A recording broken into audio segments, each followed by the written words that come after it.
When things are tough, what gives you hope? Maybe it's spotting brand new baby leaves growing on the bare trees? Or a card in the mail from your grandma? Maybe snuggling your puppy gives you hope? Or a high five from a friend?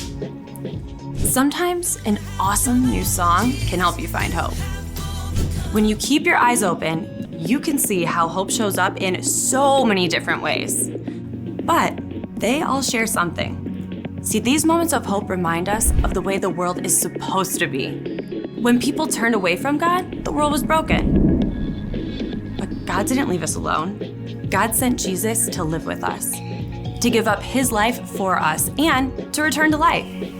Because of Jesus, death and brokenness did not get the final say. When we follow Jesus, we are restored to relationship with God.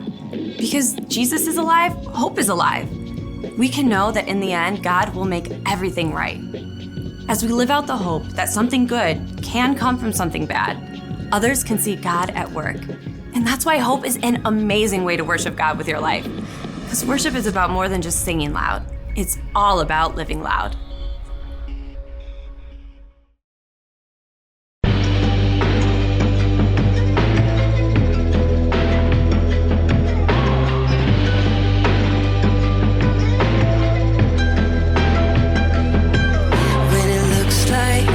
Situation is hopeless. When it looks like things aren't going the way I wanted, I remember every battle you've won. I remember, God, you are where my help comes from. This world, we're gonna have trouble. Jesus, you have overcome. In this world, we're gonna have trouble. Jesus, you have overcome. Hope is alive because you are alive. Hope is alive because you are alive.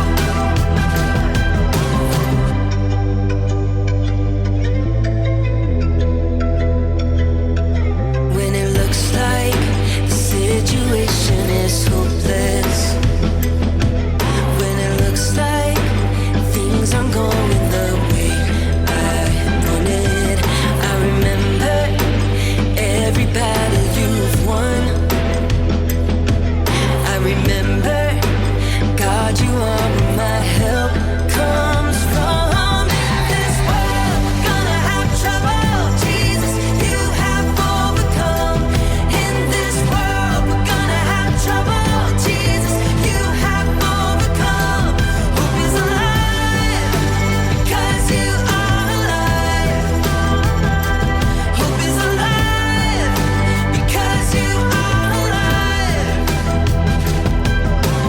I will not forget you are with me every step.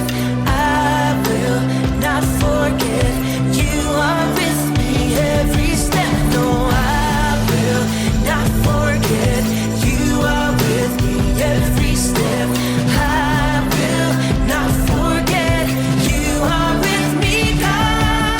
This world, we're gonna have trouble. Jesus, you have overcome. In this world, we're gonna have trouble. Jesus, you have overcome. Hope is alive because you are alive. Hope is alive because you are alive. Because you are alive.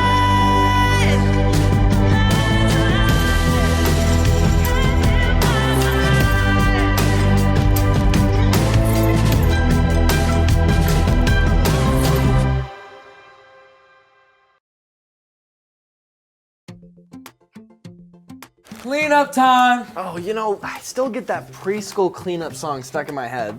You know the one that goes like, clean up, everybody wash your hands, clean up, something everybody wants. Oops. Aw, man! Welcome to Story Lab. This week we're taking a look at the story of something unexpected.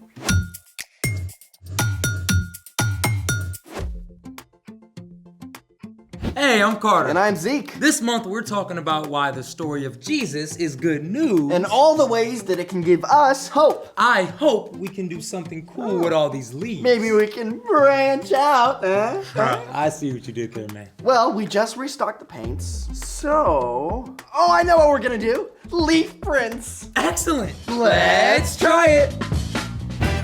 What kind of leaves do you have there? So we got maple, I think, oak, hickory, oh, and palm leaves. Aha! Because Palm Sunday. You see, with this one is an oak leaf. You see how the veins branch out from the stem? It's just like branches reach out from a tree trunk. Oh, and this maple leaf, it's the exact same thing. Very cool. Now, the veins of a leaf carry water, minerals, and food from the stem to the tip and back again. They have different patterns and shapes depending on the plant. And those veins are gonna make some really cool patterns today. Right. You can work with preserved leaves like these or fresh leaves straight from the tree. Now, we've got a lot of bright spring paint colors to use today. We'll also need some sponge paint daubers. And something to paint on like these canvases. Plus paper and a rolling pin. So starting off with step 1, use a paint dauber to dab paint on the underside of the leaves and place them on the canvas. The underside has all the veins. I'll go with this color.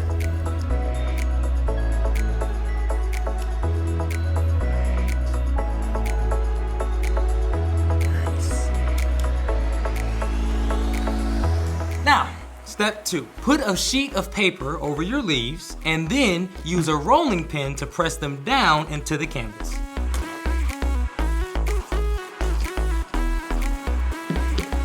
Step 3. Take off the paper and pull up your leaves to reveal your prints. Ready? Ready. Wow. Wow. Look at that! You see that? It looks cool, right, guys? Oh yeah, you can see every single vein. And the stem. Oh yeah. Veins branching from it. Wow. Man, I did not expect this when we walked into the lab. Speaking of unexpected things, it's time for... The story before the story.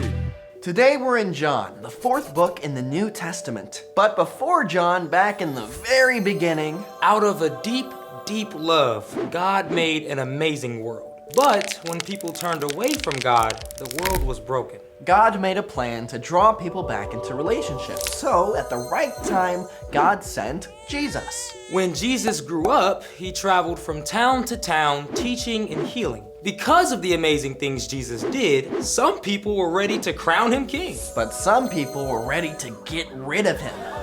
They all waited to see if Jesus would show up in Jerusalem for Passover. Which is where our story starts. Take it away. Hey everyone, I'm Brian. As the Passover celebration approached, things in Jerusalem got tense. Some people were convinced that Jesus was the rescuer God had promised. They wanted him to save them from the Romans. But the religious leaders were worried that Jesus was changing everything. And right before Passover, Jesus did something extraordinary.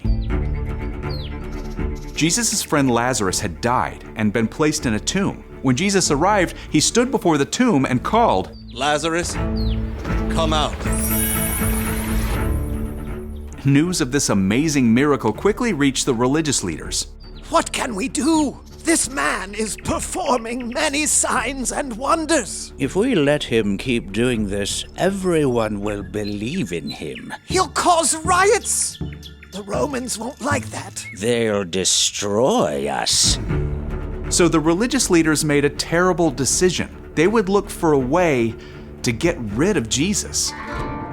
Soon people began to pour into Jerusalem for the Passover celebration. Thousands of people traveled to the city every year for Passover. It was a tradition, a little like many people celebrate Christmas or Easter now. And as people crowded into the city and came to the temple, they wondered, Will Jesus come to Jerusalem for the feast? I hope we get to see him. I heard the chief priest gave orders to arrest him.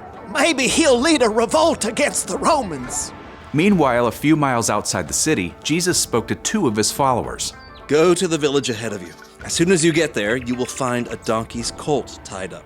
Untie it and bring it here. Someone may ask you, why are you untying it? If so, say, The Lord needs it.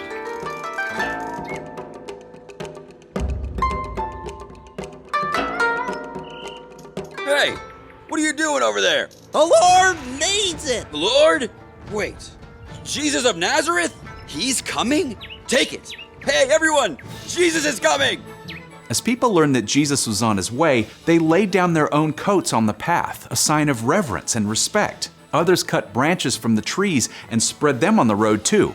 As Jesus approached, they began to shout, Hosanna! Blessed is the one who comes in the name of the Lord. Blessed is the King of Israel! Hosanna! Hosanna!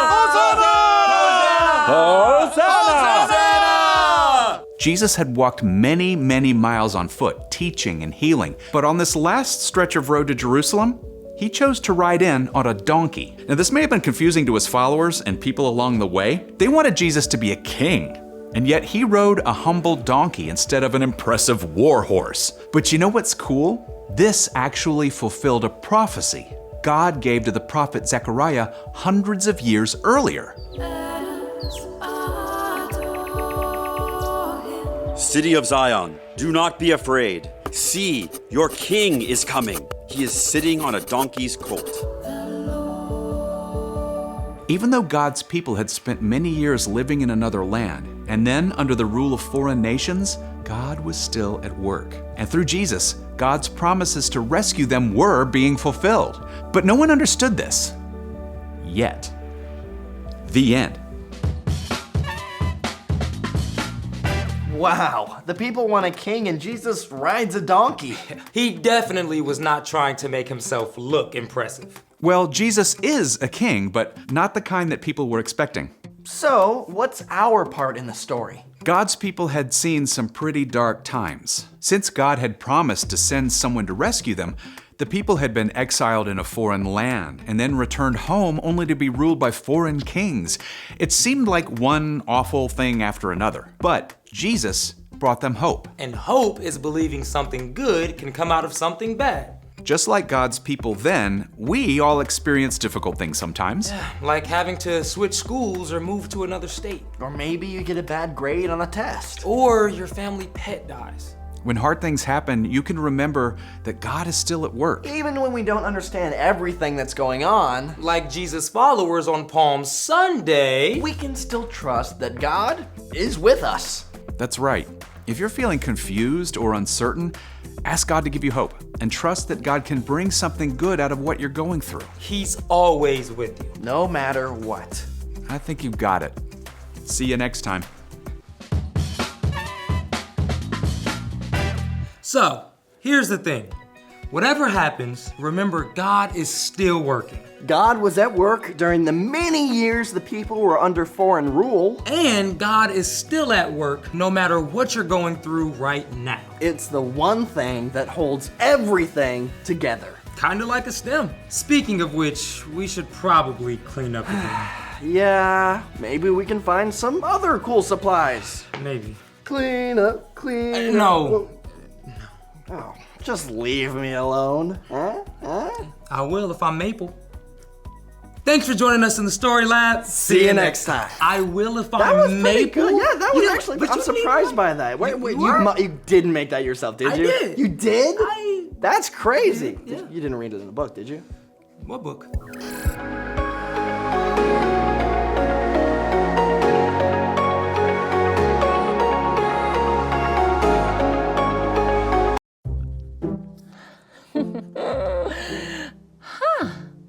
Wow. What? Really? Hey, Natalie. Hey, Natalie. Natalie! Oh, hey, Brandon. Hey, what you doing? Oh, I'm watching an art history class. Oh, that's so cool. What are some of the things you've learned so far? Oh, so much. Art is incredible. Sure. Like, did you know that the most important thing about art is being in the present moment? Oh, that makes sense. Yeah, and a small town in Nebraska was the birthplace of art. I don't think that's Yes, true. and Yeah. Art loves vegetable soup. What does this have to do with art history? You know what, Brandon? Let's just watch the class together. Okay. Hello, my name is Art McClaskey, and this is my history. You could even call it art history. Isn't this amazing? So Art was born in Humphrey, Nebraska.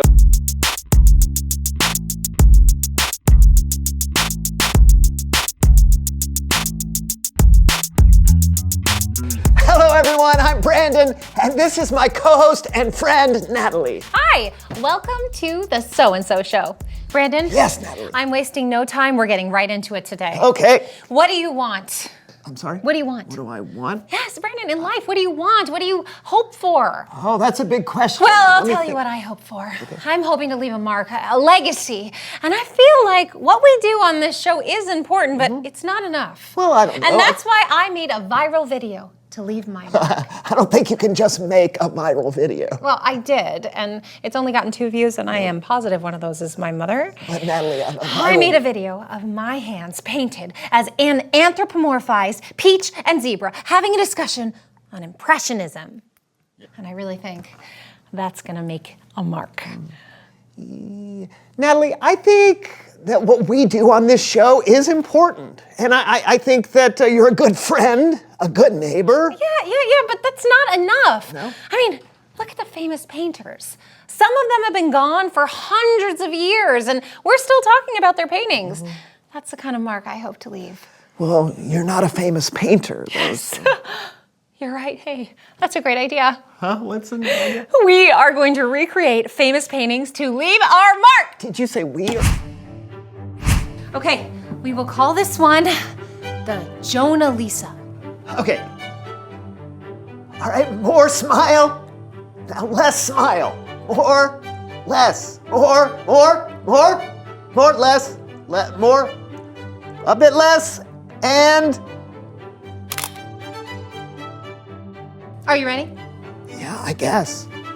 Ah! What are you doing? It's from a painting called The Scream.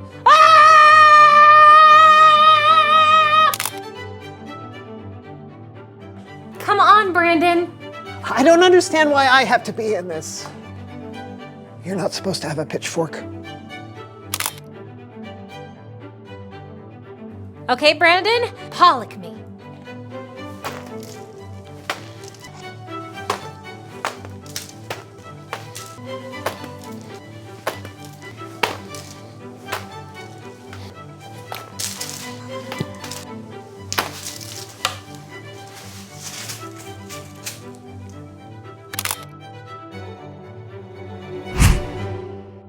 Well, how do you feel? Like I have some work to do to leave a mark. I feel a bit hopeless. That's tough. Hey, how about we check in with our good friend Kellen? All right. All right, it's Bible story time with Kellen.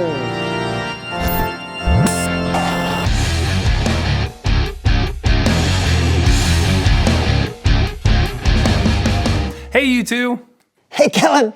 Kellen, you ever feel like your plans in life haven't gone the way you thought they would? Sure, all the time. Really? Yeah, but I have to trust that if things aren't going according to my plans, God is still working no matter what happens. Huh, okay. You know, why don't I tell today's Bible story and we can see if that'll help us out. Oh, that sounds great. Take it away. Our Bible story today comes from the book of John. Now, John wrote about something that happened to Jesus, an event that we remember today as Palm Sunday. But before we get to that, let's do some background. Jesus is God's son, but he wasn't born to royalty. He was born to a young woman in a place where animals were kept. As Jesus grew older, he began teaching and doing miracles, healing the sick. Jesus, help me. Oh, I'm healed. Jesus, thank you. Feeding the poor. In fact, Jesus had made quite a name for himself, such a name that many people thought he was going to become some sort of political leader, maybe even become their king and bring them freedom from the Roman Empire that was oppressing them at the time. And that's where we are in the story. People were traveling from all over to Jerusalem for the Passover feast. It was an important time of the year for the Jewish people to remember how God brought them out of slavery in Egypt when it seemed like there wasn't much hope. Jesus and his disciples were also traveling to Jerusalem. And like everyone else, Jesus' disciples were most likely hoping that Jesus would become an earthly king. And that's why they might have been a little surprised when Jesus sent them to a nearby town to bring him a donkey's colt. So, we're supposed to just walk out here and find a colt. Well, that's what Jesus said. And a colt is just going to appear? Like what? I don't know. Well, like that. All right, there we go. Hey. Whoa there, donkey. Hey, what you doing with me coat? Oh, the Lord needs it. Oh, the Lord Jesus? Oh, why didn't you say so? Yeah, thank you. Okay, all right, donkey. Okay, we read in John, the next day, the large crowd that had come for the feast heard that Jesus was on his way to Jerusalem. So they gathered together and started laying their coats on the road for Jesus to travel on. You also remember that we're talking about Palm Sunday, and here's why. John wrote, "So they took branches from palm trees and went out to meet him. And the crowd started cheering." Hosanna! Oh, blessed is the one who comes in the name of the Lord. Blessed is the King of Israel! Hosanna! Hosanna! In the highest! And so that's how Jesus came into Jerusalem. He was riding on the back of a donkey, but the people called him king. It doesn't fit, right? A king should be on a majestic stallion or riding in a chariot like a great warrior. But no, Jesus came on the back of a young donkey because Jesus was a king for all people, not just the rich and powerful. And John reminds us that hundreds of years before this, a prophet of God named Zechariah actually wrote about what would happen. He wrote, "City of Zion, do not be afraid. See, your king is coming. He is sitting on a donkey's colt." From the very beginning of time, God knew that Jesus would come to Jerusalem on the back of a donkey. God has a big plan that has been in motion from the very beginning, and that's something that we all can have hope in. The end. Wow. Thanks, Kellen. That's great. Yeah, I mean, I guess it makes sense that people would expect Jesus to have been something different.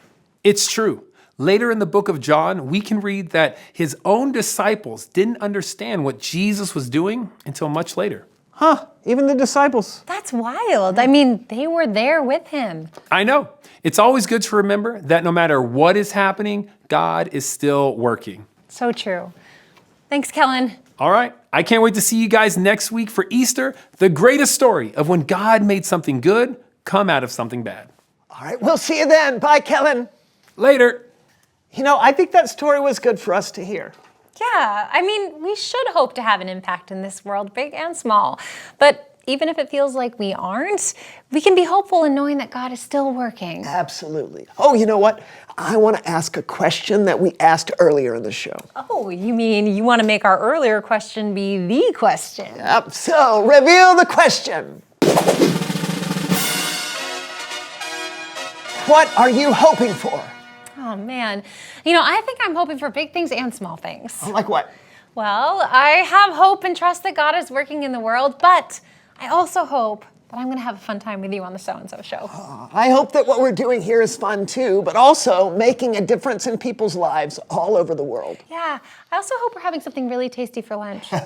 And hope should be part of our life when things are going great, but hope is even more important when things aren't great. So choose hope. And that's what we're going to do this week. And we hope we'll see you next time on the So-and-So Show. I see what you did there. That was nice. Thank you.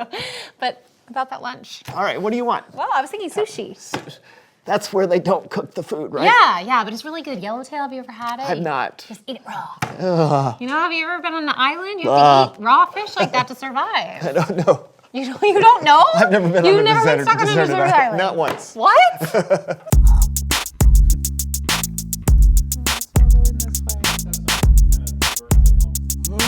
Oh, help me, Jesus. Oh, Jesus, I'm healed. Thank you. So proud of you. Hosanna! Blessed is the one who comes in the name of the Lord. Blessed is the King of Israel. Whoa there, donkey. Hey, what you doing with me coat? Oh, the Lord needs it. Oh, the Lord? Jesus? Why didn't you say so? Yeah, thank you.